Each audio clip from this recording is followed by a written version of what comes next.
First பார்க்க போகிறது Maruti சுசுக்கியில் ரிட்ஸுங்க. Diesel வெட்டல் இன்ஜினுங்க, LDA VDI கன்வெர்ட்ல இருக்குங்க. 2016 2 ஓனருங்க, இன்சூரன்ஸ் லைவ்ல தான் இருக்கு. 1,36,000 கிலோமீட்டர் ஓடி இருக்குங்க. வாங்க இந்த காரை சுற்றி பார்த்துருவோம். அவுட்லுக் பார்க்குறீங்க, பேக் வியூ, பேக் டயரு 70% இருக்கும். ஃப்ரண்ட் புது டயரு, ஃப்ரண்ட் முகப்பு. இது வந்து தூசிங்க, அதனால அழுக்குன்னு வச்சிட வேண்டாம்.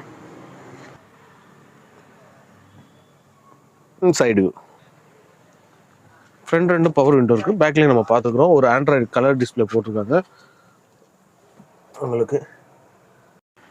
பேக்கில் மேனுவல் விண்டோ தாங்க. உள்ள இன்டீரியர்லாம் கொஞ்சம் பார்க்க டீசெண்டாக இருக்கு. மாருதி சுசுகிக்கு 2016 2 owner, insurance life, kilometre 1,36,000 kilometre ஓடி இருக்குங்க. Diesel variant